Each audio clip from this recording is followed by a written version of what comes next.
spied on my campaign and they got called. Can I say something?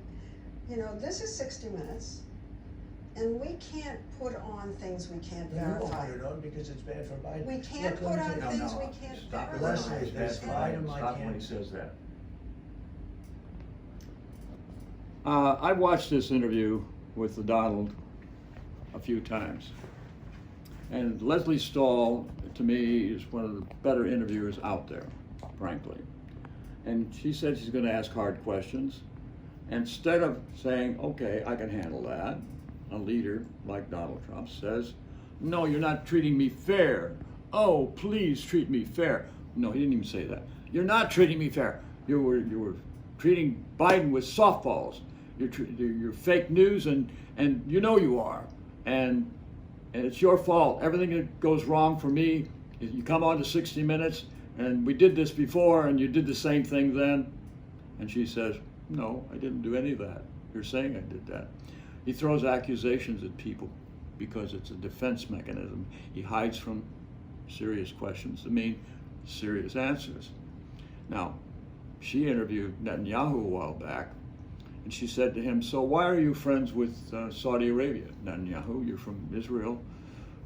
Saudi Arabians years back during World War II, wanted to eliminate Israel. They wanted to take part with the Germans and the Nazis and come down to Israel and bulldoze Israel and run them over. Because she asked the kind of questions that bring people out. Donald Trump's afraid of her. So what does he do? He whines in the face of the questions and talks over her. That's what you do when you want to escape the serious damage serious questions can do. Cowards do that. This is an example of somebody who had, what did he have? He had, what do you call it? Heel thorns, foot thorns in his shoes. And he got out of the military because he had these thorns in his feet, growths in his feet. That's why they didn't make him honor the draft way back in the 60s. So this guy has always been a bit of a coward. He didn't want to face service.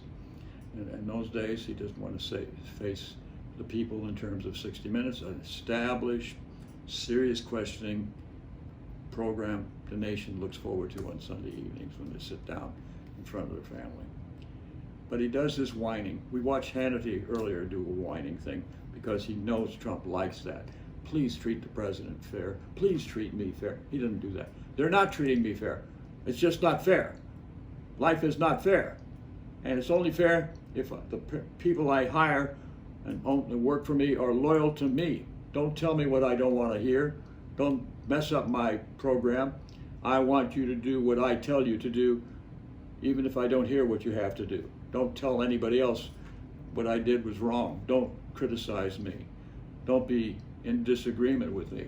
Be loyal to me, not your country. I'm sorry, folks. This guy is a whiner, but 70 or so million people voted for this whiner because he says the government's not any good. Just get rid of it. Get rid of your Social Security, folks. Get rid of your Medicare.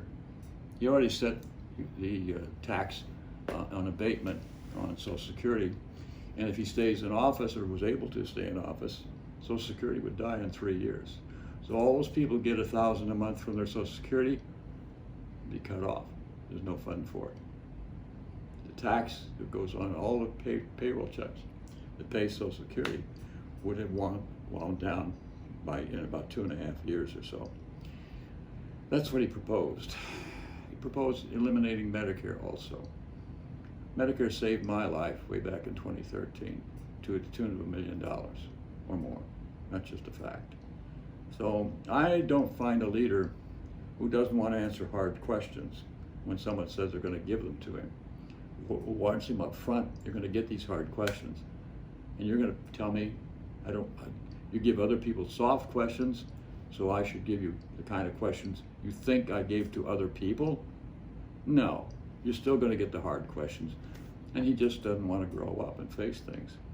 He's, for 5 days at this point in time, as we speak to them right now, he's been missing. Nobody knows where in the hell he's at. He came out with a statement pulling troops out of Afghanistan and Iraq. Where are they going? Where is he relocating them? He's put 10,000 troops in Saudi Arabia.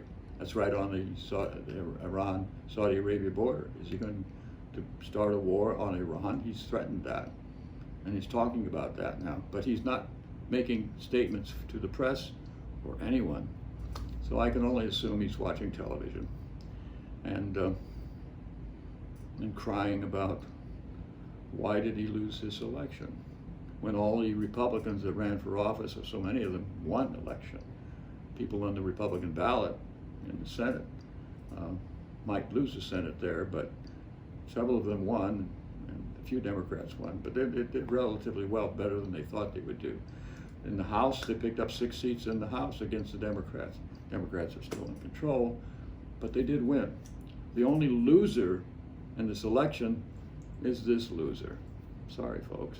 Or a big whiner. Is it whiner or wiener?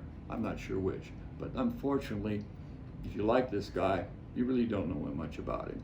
If somebody else got up there and got hard questions, they wouldn't be begging for people not to give them hard questions. Give them softballs like you did Joe Biden. Do that. Or I'll go to Fox. Oh, that's right, Fox might not be around much longer, so I'll go to Newsmax. I'll get ahead of this game. I'll stay ahead. And January 20th will come, and January 20th will go. And will he or won't he go with that? Thank you very much.